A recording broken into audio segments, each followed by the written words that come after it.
like I was saying, I'm going to try and play this guitar here with one hand. Well, about 14, 15 days ago, I had a horrendous basketball accident where I got mowed over by somebody and they were chasing a loose ball. And I've been nursing that hand, that paw, for a long time. And finally, some doctor friends of mine and a nurse told me I really needed to get it looked at, so I went and got it looked at. And after the x-ray, the doctor comes in and he says, "You got a broken bone?" Okay. He says, "I'm going to put it in a cast." I don't know what I was thinking. I didn't think fast enough to say, "No, I don't want a cast." I said, "How long?" He said, 2 weeks. It's already been a couple weeks since you broke it, so I really can't play the guitar with this broken hand. But anyway, that's a whole nother story, so I just make some noise on it.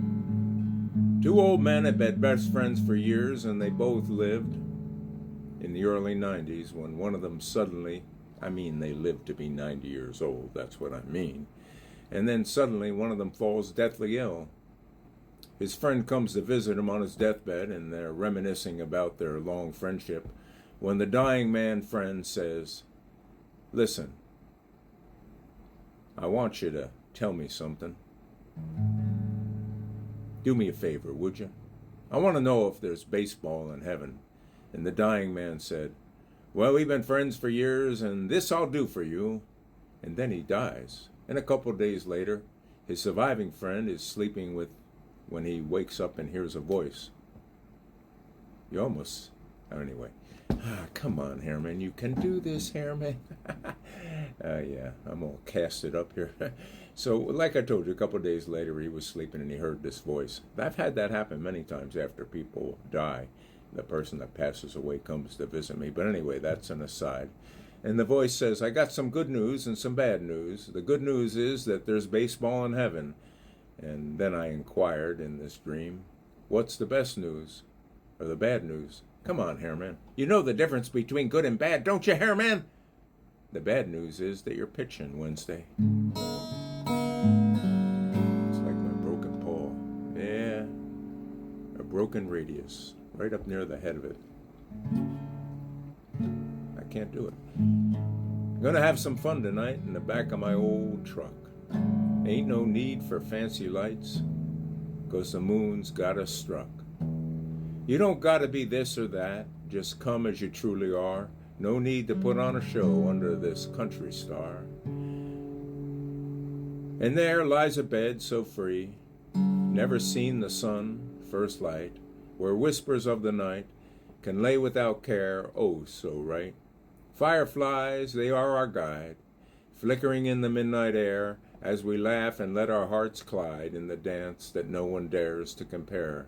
My shotgun's fully loaded and proud, against the rifle rack it leans, but don't you go getting too loud, it's just for keeping the critters at ease.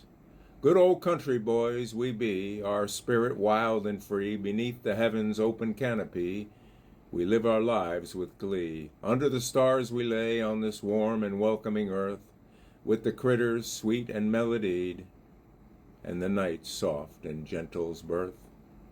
Friday night, oh so bright, we claim 'em as our own, where the whiskey's always right and the story's never outgrown. So come on over, don't be shy, let's share some tales of old, and we'll watch the stars go by and let the night unfold. In the back of my truck, where the world troubles untold, we find ourselves in luck, as we revel in the night's tender cluck. Gotta have some fun tonight with friends who understand the beauty of the simple sight, the moonlit country land. So grab your boots and let's take flight into the realm of pure delight, where the judgment's lost in the night and the stars are our only light. We're just country boys, you see, living life as it's meant to be, free as the wind in a tree, under the vast and endless sea of stars so bright. Now that I tell you about my mate was upset that the dog was considered man's best friend, and my mate, he says to me, "A spout should be considered a man's best friend."